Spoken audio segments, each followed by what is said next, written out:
Yeah. So good evening, one and all.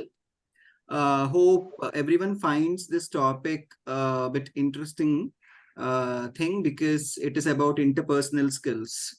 And as we know, not just students but also teachers, any person, even most of the adults, many a times in our life, we are told that your interpersonal skills are not good and you have to work upon your interpersonal skills, isn't it, teachers? How many of you agree this with me? Yeah, give a thumbs up. So I'll take it as a yes. So let us see, as per the WHO, World Health Organization, among the 10 life skills, interpersonal skills are being given a very important, place among the 10 life skills. So let us try to understand what are interpersonal skills properly, and then we will be exploring certain activities, certain things that we can do as teachers within our classroom to increase the interpersonal skills of the students as well. So let us start the session. So what is the concept of interpersonal relationship? A strong bond between two or more people refers to interpersonal relationship. So let me highlight the word strong bond. And when we speak about this strong bond, it is not that it is just for that particular moment. It is not just the need of hour.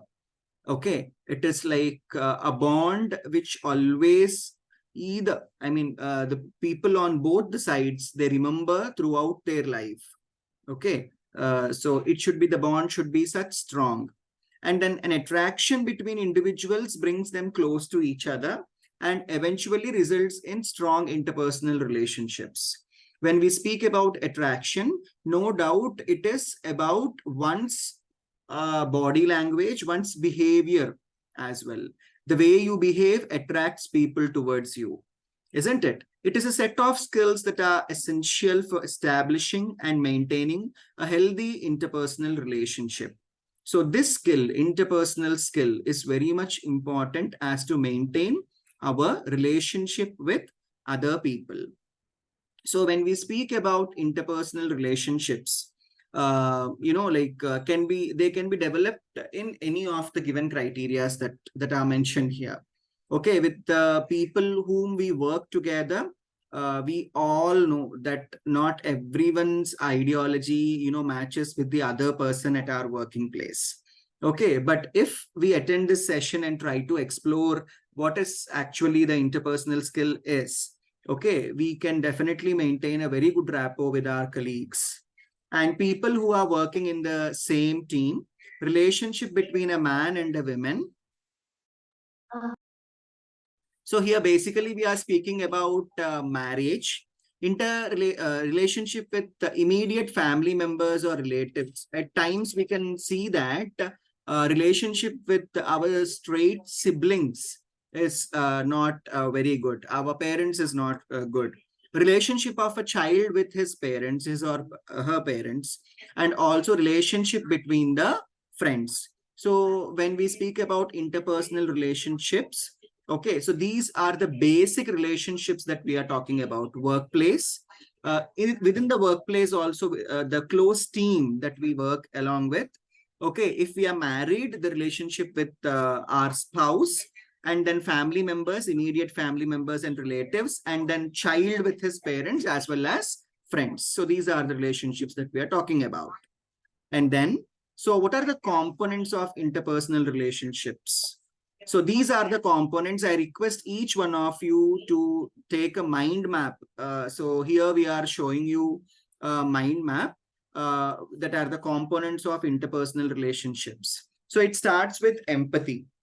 How many of you know what is empathy and who can give me the answer about empathy? I shall give chance to each one of you to explain each component because everyone are aware of these components. So who is coming forward as to speak about empathy? Good evening, sir. I am Ashok from Srishti Metric. Great, sir. You are from which area? Vellore, Tamil Nadu, sir. Srishti Metric. Okay. Yes, sir. So empathy means taking the problem at our own, sir. Feeling the problem from our side, Okay, so like how feeling we are that, feeling the hungry. okay. Hmm. So you feel that you are in the shoes of the other person, isn't it? That is what is empathy. Yes, sir. Yes, sir. So empathy is, Understanding the difficulty from our side. yeah, yeah. So if we were in that person's place, Thank how you. do we feel? Isn't it? That is what is empathy. So it's the ability to Yes, feel sir. with others in social situations, which can lead to the development of good interpersonal relationship. The first component of interpersonal skills is that we have to be empathetic towards others. If we are empathetic, people will definitely get attracted towards us, and they feel that having us as their friend or a relative or whatever it is very much important in their life. One important thing that we all have to remember is that no one tries to come and join our companionship, okay, if they feel that we are not good for them or there is no use from us to them. People always think that a person should be useful for them, either emotionally or financially or in any other case. These days, especially, people want emotional support. This we can give and maintain a very good interpersonal relationship only when we are empathetic towards others, irrespective of caste, creed, gender, religion, and sex. This we have to remember, and right from day one itself. So now we are speaking about how to integrate interpersonal skills in the students. So the first quality that we have to inculcate in our students is the quality of empathy. So we have to create this awareness about empathy among our students, okay, so that slowly they will develop their interpersonal relationships. Hope that was very much clear to everyone. Let's move on to the second component, which is sympathy. So what is sympathy? Who will tell me about sympathy? Anyone who is willing can unmute yourself and tell me. Excuse me, sir. Shobha. Yes, ma'am. Sir, showing some what is it? Concern, sir. Okay. Showing some concern. Yes. Yeah, showing some concern towards others is called as sympathy, and feeling their pain, isn't it? Feeling their pain Yes, and sir. trying to give them inputs as to resolve their situation. Tough situation is nothing but is called as sympathy. So sympathy and empathy, they always go together. First, we feel sympathetic and then we feel empathetic. So we have to create, inculcate this, like idea or this skill of being sympathetic also among our students. So first they have to understand, they have to feel sympathetic towards others, and then only the quality of empathy can be developed among the students. Very nicely said, Shobha ma'am. Thank you. Next one is sensitivity. Who will tell me? Thank you, sir. Yeah, who will tell me what is sensitivity? Who will tell me what is sensitivity? Just give a try. There is no right and wrong here. There is no one here to judge you all. You can give the answer however you feel like. Whichever answer you feel that is coming to your mind, you can give it. Come on, teachers. Yeah, good evening, sir. Yes, When ma'am. we respond to slight changes in a person's behavior, that would Okay. be sensitivity. Okay, so I can add one more point to it. It is the ability to be sensitive to the feelings, to the emotions and needs of others in social situations. Okay, which can Right. lead to the development of good interpersonal relationship. So being sensitive towards emotions and needs of others in social situation is nothing but being sensitive. So this is also an important quality that we have to, develop within us as well as inculcate in other, like in our students. Okay, so that they Excuse me, can sir. develop their interpersonal relationships. Yes, ma'am. Excuse me, sir. Good Yeah. evening, sir. Good evening, ma'am. Sir, may I add on to this sensitivity? Yes, please. Sir, I think that along with what you said, sensitivity also deals with the words we use during the conversation. So It what is- kind of words we are using?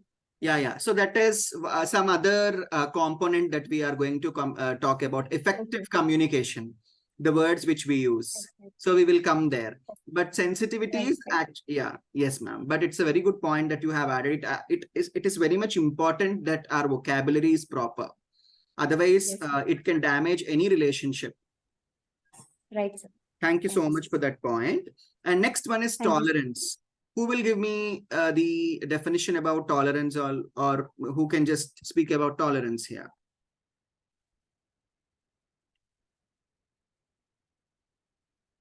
Yes, teachers?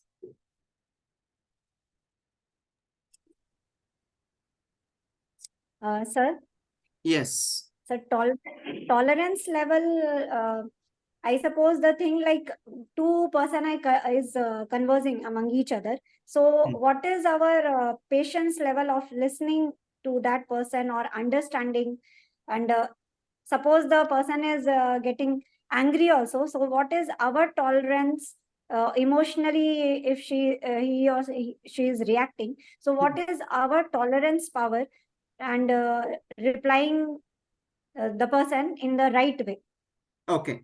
So it can be clearly said as very nice, ma'am. You have given a very good explanation. So we Thank can you, say ma'am. that tolerance is the ability to endure and respect feelings, views, attitudes of others. Isn't it? Most of the problems where they arise, it is with the attitude of the people. Isn't it? So we have to endure and respect the feelings, views, and attitudes of others, that also in a social situation. Okay, because it is nothing is happening within the four walls. Everything is happening in open when it comes to relationships.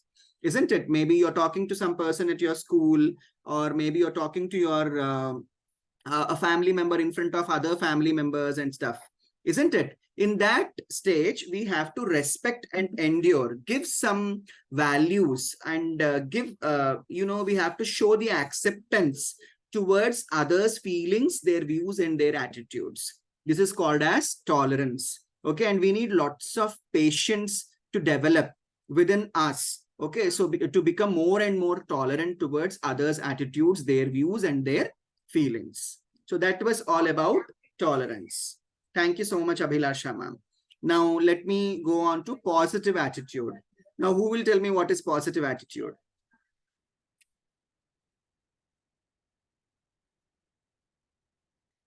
Sir, good evening. Very good evening, ma'am. So this is Junaida from Srishti Metric Higher Secondary School. Okay. So nowadays we can see that many of the children are very lethargic with their studies, and as well as not interested to take a seriousness in their studies or something else.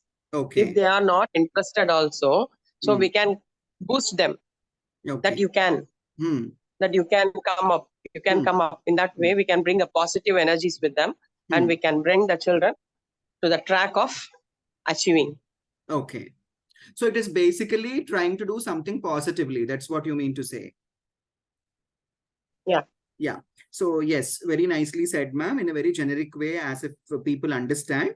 So I would like to add one more point to it, that it is the ability to see the positive aspects. Most of the times what happens is, there will be some idea about a person that he is like this. He is a person who shouts a lot.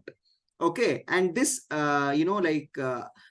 this view about that particular person becomes stagnant in everyone's mind. Okay, so instead of doing that, we should even try to look at the positive side of that particular person. Maybe through his voice, he is trying to control certain unwanted situations in the workplace. It can be that as well, isn't it? So in this way, we have to, though we are trying to correct a person, at the same time, we should also try to look at the positive aspects of a person and his attitude, so that he even feels confident. And as we are trying to look at his positive attitude, he will also try to come into our close, connection or radar, and he will try to be in good relationship with us. So we should have always a positive attitude, as to look at the positive side of the opposite person. Hope that was very clear. Now let us go with accepting others. So it's a very generic, but a word, okay, which has an in-depth meaning. So who will tell me about accepting others?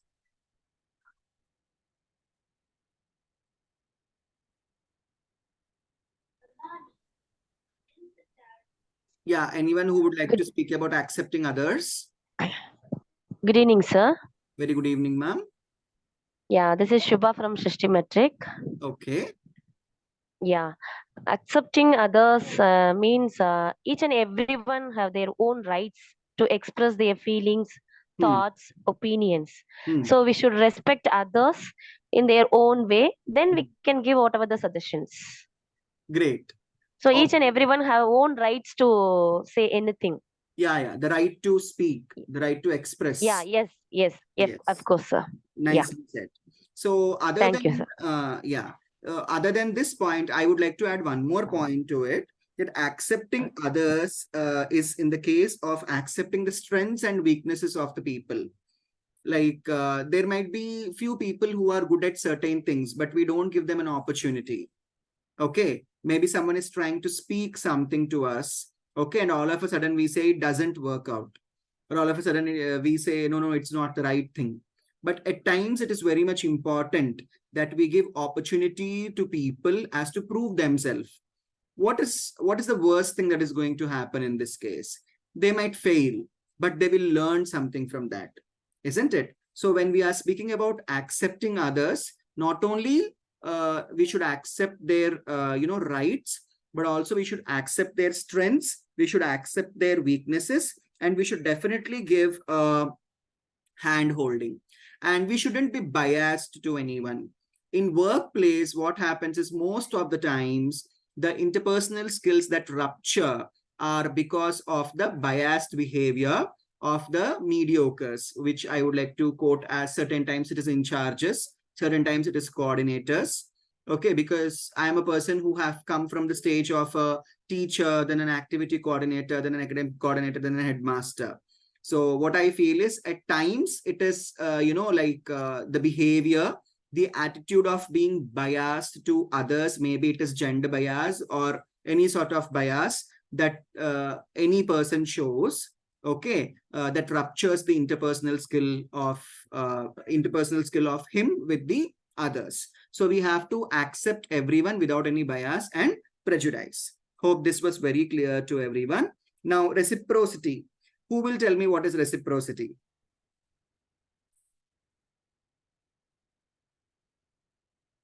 Reciprocity. The word itself has the answer in it.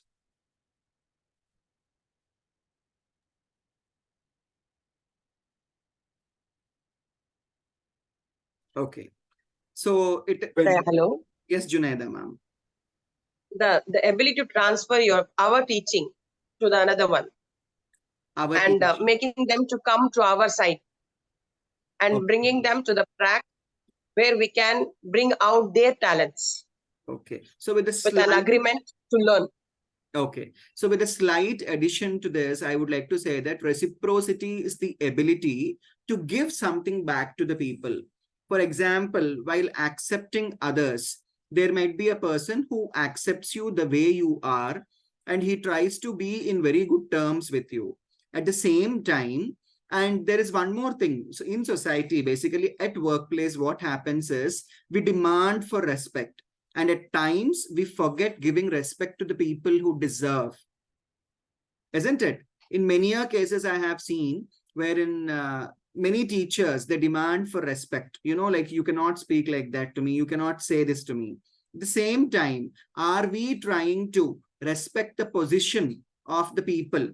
Other people, it can be your principal, it can be your coordinator, it can be your in charge, whoever it is, isn't it? So reciprocity is something wherein when you ask for something, when you demand for something, you should give it back.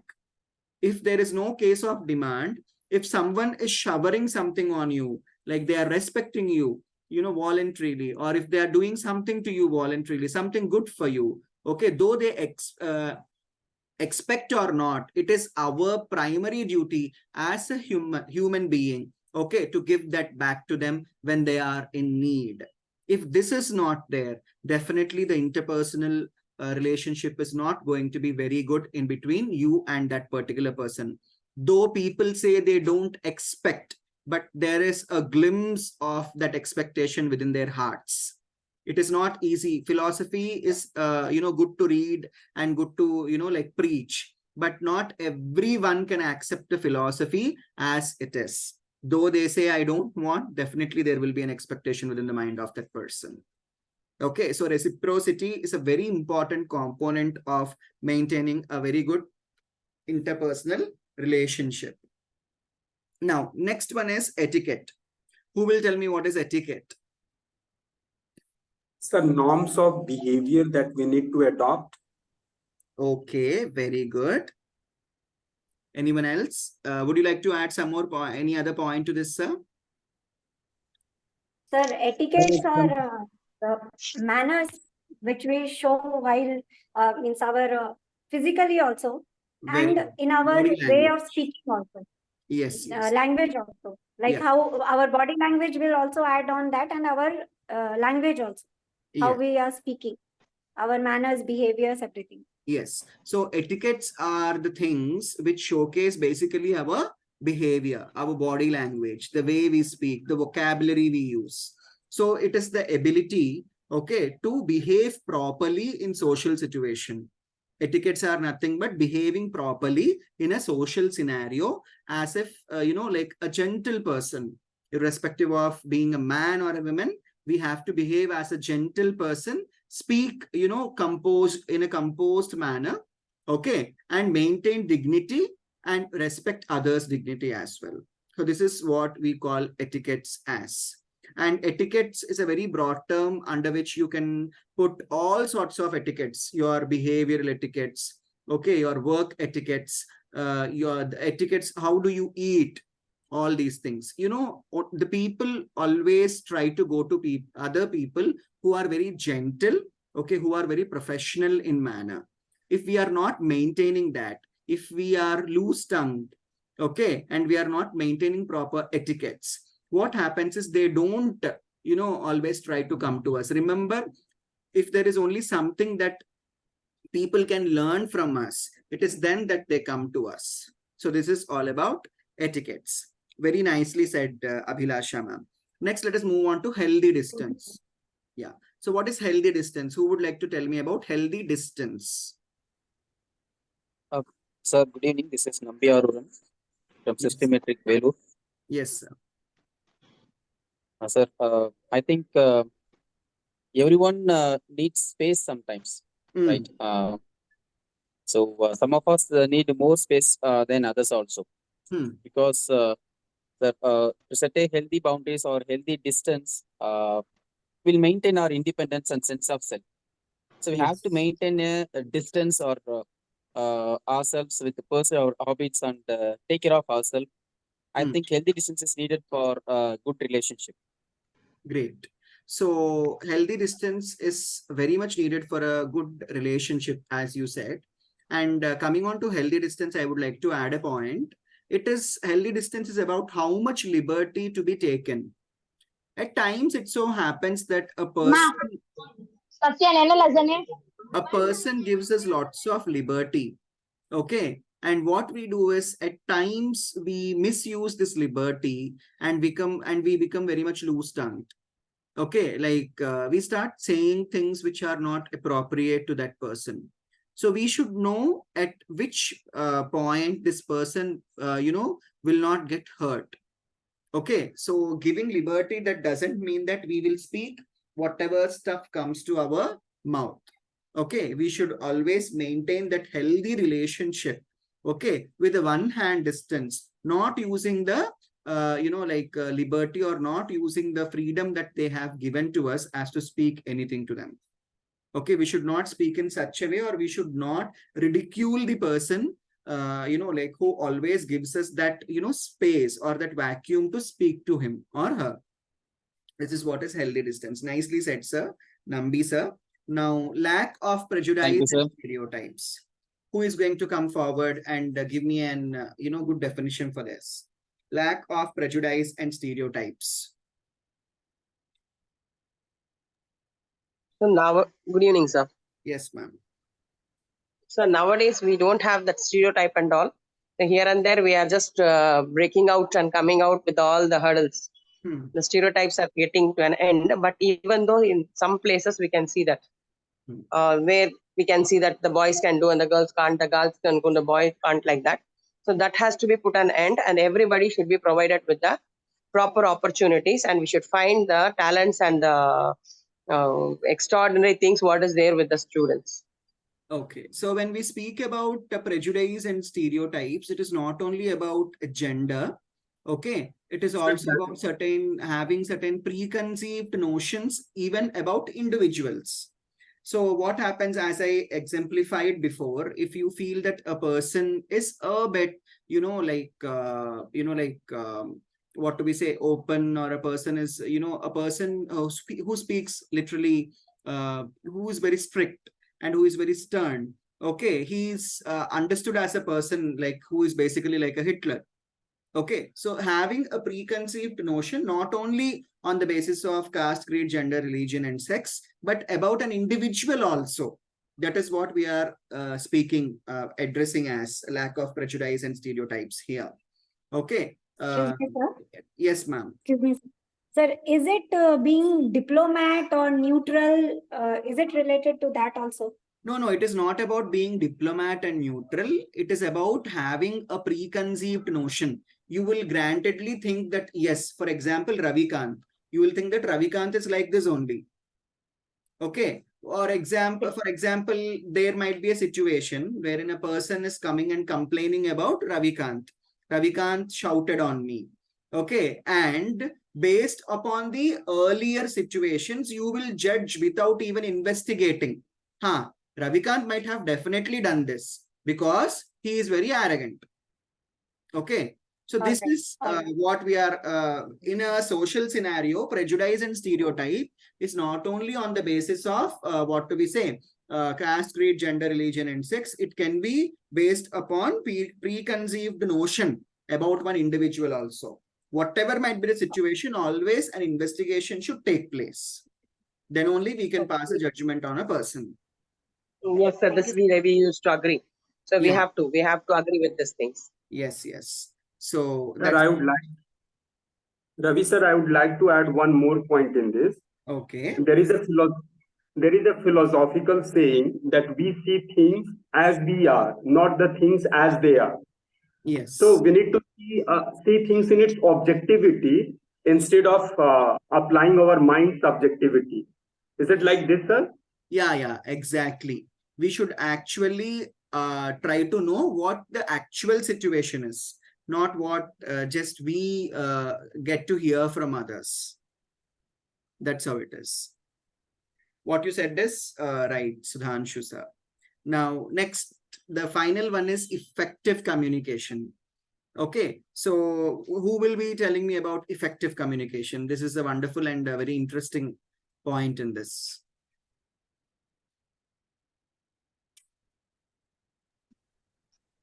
Sir, it is the clear execution of your mind. Okay, clear execution of our mind. Okay. And you put your thoughts in a sequence. We put our thoughts in a sequence. Very good. Anyone else who would like to add a point to this? What we exchange of ideas and views. Exchanging of ideas and views in a systematic manner. Very good. Yes, sir. Yes, sir. Okay. So effective communication is trying to communicate properly. Okay, without any, glitch in it. We should try to communicate our mind, what is in our mind properly. It is not just about language. Many a times it is about our body language and how we are speaking, the way we are speaking. It is not about just using beautiful language. It is also about how we are speaking. There is lots of difference in between saying, very good, very good, very good, very good. Isn't it? Can you see the expression of the person? Isn't it? So if our expression, if our features, facial features, or if our body language changes, Okay, it can be understood as a sarcastical very good. It can be understood as, very good, which is being said out of jealous. Okay, all such sort of things. Am I right? So effective communication is trying to communicate whatever in our mind is in a very proper way. Okay, so these are the components of, these are the 11 components of, having good, proper interpersonal relationships. Is there any place that I need to address within these components? You people can tell me.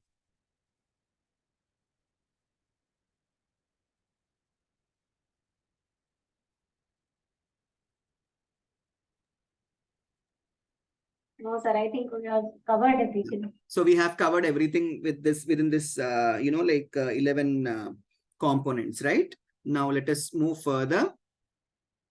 Let us look into close relationships and interpersonal relationships. One needs a set of interpersonal skills to maintain close relationships. It's very much important. An interpersonal relationship is an association between two or more people that may range from fleeting to enduring. This association may be based on inference, love, solidarity, regular business interactions, or some other type of social commitment. Always when we speak about interpersonal relationship, it is not just about our very immediate family. It is about each and every person whom we meet in our day-to-day life. It can be your scavenger, it can be your milkman, it can be your paper wala, whoever it is, your student, your principal, your in charge, your auto wala, your bus driver, your IMA of your corridors, any person. It takes lots of pressure and it takes lots of sacrifice to be called as a very good human being by each and every person whom we meet in our day-to-day life. Groups or even nations may have relations with each other. When in a healthy relationship, happiness is shown and the relationship is now a priority. It is not just about being in a relationship, but that person should prioritize. If at all there is a situation in life, that person should choose us, okay, to come to, okay, to ask for something. Okay, that is what we are, calling it as a priority here. That person should choose you, okay, above anything else in the relationship. Okay, and then so you can take a look at the dynamic nature of what do we say, interpersonal relationships here. It is, from one person, how, he delegates his work to two other people, and those two people are, delegating work to other 6 people. Okay, so if you see, it is like an organizational structure. Interpersonal relationships are also, very much important in an organization. Like how these 3 people have to report to this person, and then he has to take the report to the principal, isn't it? So a teacher, a coordinator should have good interpersonal relationship with his teachers as well as his principal, so that everything is in the place. Everything goes on very smoothly. At the same time, if one person is tackling many different people, okay, in an organization, different people are directly under the control of one person, the interpersonal relationship goes in a very circular manner. Like all these 4 people should work together for this particular person. And then in certain places, it is like each and every person is linked to the other person. In corporates and all, if you see, there are certain areas wherein, every person is linked in some or the other way to the other person. So interpersonal relationships are very dynamic in nature. They are not the same at every place. They differ from place to place, isn't it? Next. So here we can look into a very, very good pie chart, which tells us about the maintenance of relationship. How can we maintain a relationship? We can maintain a relationship by coming together first. Okay, so we have to intensify the relationship with a person. And then we have to experiment things. Experiment things is, it is not directly saying something on face. It is like trying to understand what will be the notion of the other person. In many cases, our skills, okay, our relationships get spoiled only because we are direct to that person. Okay, instead of being completely direct, we have to try to understand what will be that person's, like attitude, or what will be that person's reaction towards what you are going to say. And then if you say at many a times, being quiet is a best decision to maintain a good relationship. If we just go on speaking, finally that person feels that we are being dominant. Okay, and initiating. At times, it is very much important that we take this a step ahead. If you feel that person is unable to speak to you, you can ask him or her, yes, what happened? Okay, so this is something which we have to teach our children. All these things are what we have to incorporate as teachers first, and then we have to tell our children through hook or crook. Okay, through stories, or we have to integrate these things into our lessons, especially language teachers, English teachers, English teachers and regional language teachers and Hindi teachers. Through your stories, you have to always remember what type of interpersonal skill that I can teach my students, okay, through this lesson. Okay, it can be, every story has characters and there are relationships between characters. We have to target the interpersonal relationships over there. And then coming apart, it is also, happens in many, cases. Like if we are not, speaking, or if we are not trying to, keep up a relationship properly, then the relationships comes apart. So coming together and coming apart, there is a very thin line in maintaining a relationship. If we are not trying to stagnate, it is very much important that we try to stagnate the relationship. It is our responsibility that we try to maintain the relationship properly. It is not always the other person. At times, they expect us also to call them, us also to text them, us also to ask them, how are you? How are you doing? Okay, and we should not avoid anyone. Many a times, if we try to avoid people, then the relationships get spoiled. And then terminating people all of a sudden from our life is also not a very good sign. Okay, the relationship, gets spoiled. So these are the things that we need to follow in our day-to-day life as to maintain a positive and very good interpersonal relationship. Teachers, this meeting might come to an end. You have to join the same link again. After 10 minutes. After 10 minutes, please join the same link again. We will continue with the session. There is a lot. Okay, we will be dealing with the procedures of teaching interpersonal relationships.